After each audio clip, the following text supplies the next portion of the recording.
নলকূপের জন্য খোঁড়া গর্তে পড়ে মারা গেল শিশু সাজিদ, এই মৃত্যুর দায় কার উপর? আমাদের দেশে এই ধরনের মৃত্যুর দায় সাধারণত কাউকে কখনো নিতে দেখা যায় না। এর কারণ কি এবং প্রতিকারের উপায় কি? প্রিয় ভাই আমার, আমরা সবাই কম বেশি জানি যে অত্যন্ত মর্মান্তিক একটি ঘটনা গতকাল ঘটেছে, যে প্রায় 32 না 33 ঘন্টা যেন বেশ গভীর একটা গর্তের মধ্যে পড়ে একটা শিশু, ছোট বাচ্চা মানুষ, সে তিলে তিলে মারা গেছে এবং দমকল বাহিনীর লোকেরা, আমাদের ফায়ার সার্ভিসের লোকেরা তাকে উদ্ধার করেছেন এবং পরে ডাক্তার তাকে মৃত ঘোষণা করেছে। এই ঘটনাগুলো বাংলাদেশে কিন্তু অহরহ ঘটে। বেশ কিছুদিন আগে একজন হিন্দু ধর্মাবলম্বী কেউ একজন, সম্ভবত তিনি যাচ্ছেন কারোর বাসার ছাদ থেকে বা উপর থেকে টব পড়ে তার মাথার উপরে তিনি জায়গা মারা গেছেন। এই যে মৃত্যুগুলো হয়, যার যায় সে বুঝে। এই যে বাচ্চাটা গেল, তার বাবা মার কাছে কেমন লাগছে, তারা কতটা কষ্টের মধ্যে 32 ঘন্টা পার করেছেন। বাচ্চা সম্ভবত 120 ফুট বা আরো গভীর কোনো গর্ত, এই গর্তের মধ্যে পড়ে আছে এবং তিলে তিলে মারা যাচ্ছে। এই যে নির্মমতা, এটা কোনো সভ্য সমাজে গ্রহণযোগ্য হতে পারে না। ইসলাম বলে, প্রচলিত আইন বা মানুষের কমন সেন্সও বলে, মানুষের এই ধরনের মৃত্যুর দায় কাউকে না কাউকে নিতে হয়। এই গর্ত যিনি করেছেন, দায় তাকে নিতে হবে। সে কে সেটা বড় কথা না। যে গর্ত করেছেন, আপনি গর্ত করেছেন নলকূপ খনন করার জন্য, খুব ভালো কথা। এই গর্ত খনন করার পর পানি উঠে নেই, আপনি আরেক জায়গায় করেছেন, তাহলে এখানে যে এত বড় গর্ত করেছেন, এই গর্তে একটা মানুষ তো পড়তে পারে, দুর্ঘটনা হতে পারে, তাহলে গর্ত পূরণ করা তো আপনার দায়িত্ব। আপনি যে পূরণ করলেন না, তাহলে সেক্ষেত্রে এক্ষেত্রে যে দুর্ঘটনা ঘটতে পারে সেটা দায় কার? তার। গর্তটা আপনি খুঁড়েছেন। এবং শরীয়তের দৃষ্টিতে কতলের কয়েকটা প্রকার আছে: কতলে আমাদ, শিবে আমাদ, কতলে খতা, ইচ্ছাকৃত হত্যা, ভুলক্রমে হত্যা, ইচ্ছাকৃত হত্যার সদৃশ হত্যা। এই প্রত্যেকটা বিধান ইসলামী শরীয়তে দণ্ডবিধিতে আছে পরিষ্কারভাবে। এই ধরনের হত্যা অবশ্যই হত্যার মধ্যে, এই ধরনের মৃত্যু মৃত্যু না, এটা হত্যার মধ্যে পড়বে। যে গর্ত খুঁড়েছে, এটা ইচ্ছাকৃত ধারালো কোনো অস্ত্র দিয়ে হত্যা করা না, কিন্তু এটাও এক প্রকারের হত্যা এবং এর জন্য তাকে রক্তমূল্য পরিশোধ করতে বাধ্য করা হবে ইসলামী শরিয়ার আলোকে, ইসলামী বিচার ব্যবস্থা থাকলে। আমাদের দেশে প্রায় সময় এই জিনিসগুলো ঘটে এবং কিছুদিন আলোচনা হয়, আমরা হাউতাশ করি, এরপর শেষ হয়ে যায়। কাউকে দায় নিতে বাধ্য করা হয় না। যিনি গর্ত করেছেন, তিনি যদি গর্ত পূরণও করে থাকেন, তাহলে যথাযথ পূরণ করেন নাই, এর দায় তার। আর দেশে আইন শৃঙ্খলা, নিয়ম নীতি এগুলো ডেভেলপ না হওয়ার কারণে আজকে দুর্নীতি বা অনিয়ম, এটা এক প্রকারের অনিয়ম। এই অনিয়মগুলো আপনি আমি সবাই আমরা করছি, এটা সিস্টেমে পরিণত হয়েছে। একটা মানুষ নলকূপ করবে, তার জন্য একটা সিস্টেম থাকবে। এখন মুশকিল হলো অনুমতি সিস্টেম রাখলে সেখানে ঘুষের সিস্টেম আবার চলে আসে। কবে যে আমাদের দেশে এগুলো দূর হবে একমাত্র আল্লাহ তাআলা ভালো জানেন। অতএব শরিয়ার বিচার ব্যবস্থা বলেন আর মানুষের কমন সেন্স বলেন বা প্রচলিত আইন বলেন, সব ক্ষেত্রেই কিন্তু এই ধরনের মৃত্যুর জন্য কাউকে না কাউকে অবশ্যই দায় নিতে হবে, দায় নিতে বাধ্য করা হবে।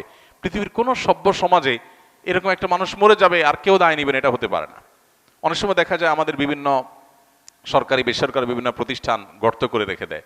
আপনি গর্ত করেছেন, গর্তের মুখে কিছু দেন, বেড়া দেন, সাইনবোর্ড লেখেন, সাইন দেন, সিগন্যাল দেন, আপনি কোনো কিছু করছেন না, তাহলে এখানে যেই বিপদ হবে সেই বিপদের দায় আপনাকে নিতে হবে। এবং এই দায় নিতে বাধ্য করার কালচার প্রতিষ্ঠিত না হলে এগুলো থামবে না। আজকে বাচ্চা মারা গেছে, কালকে আপনারটা মারা যাবে, পরশু হয়তো আপনি এটা মুখোমুখি হবেন। আমরা দোয়া করি এই বাচ্চার শোক সন্তপ্ত পরিবারকে, তার বাবা মাকে আল্লাহ তাআলা সান্ত্বনা নসিব করুন।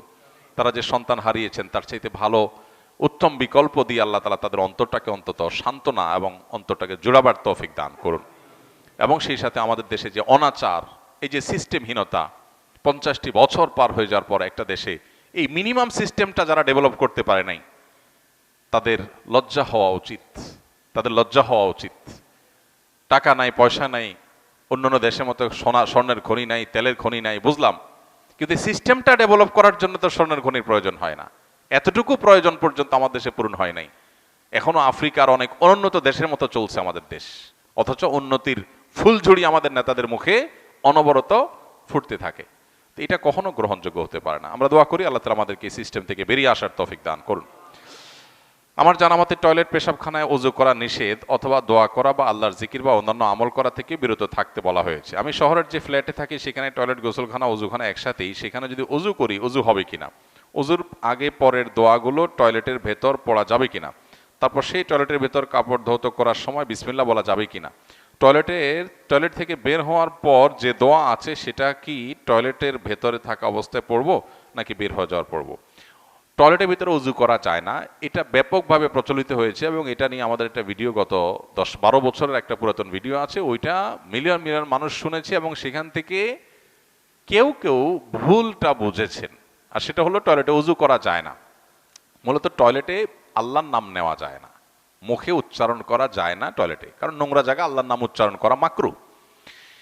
এখন কথা হলো অজুর মধ্যেও যেহেতু বিসমিল্লাহ বলতে হয়, অজুর অংশ বিসমিল্লাহ বলে শুরু করা, এই জন্য ঘুরে ফিরে বলা যায় যে টয়লেটে উজু করা যায় না এ অর্থে। কিন্তু কেউ যদি বিসমিল্লাহ মনে মনে বলে, ওকে, সে উজু করতে পারে টয়লেটে। আর যদি কারোর বাসায় টয়লেটের বিকল্প না থাকে, তো একটা বেসিন তো অন্তত বাইরে থাকে, একটা বেসিনও বাইরে নাই, এরকম বাসা কয়টা আছে? একটা বেসিন একটা টেপও কি নাই? তাহলে আপনি বাইরে যে বেসিন আছে ওটাতে বিসমিল্লাহ বলে ওযু শুরু করেন, কুলি করেন, হাত ধোন, মুখ ধোন, পাওটা আপনি টয়লেটে যায় ধোন, শেষ। তাহলে বিসমিল্লাহ বলাটা বাইরে করলেন, বাকি অংশটা ওখানে করলেন পাশাপাশি, এভাবে ওযু করে ফেলতে পারে। আর যদি বাইরে কোনো ব্যবস্থা না থাকে, টয়লেটে ওযু করলে ওযু হয়ে যাবে, বিসমিল্লাহটা মনে মনে বলবেন, বাস এতটুকু। আর টয়লেট থেকে বের হওয়ার দোয়া অবশ্যই বের হওয়ার পরে পড়বেন, ভিতরে না। ভিতরে পড়লে তো আল্লাহর নাম নেওয়া হয়ে যাবে, এই জন্য বের হয়ে তারপর টয়লেটে পড়বেন।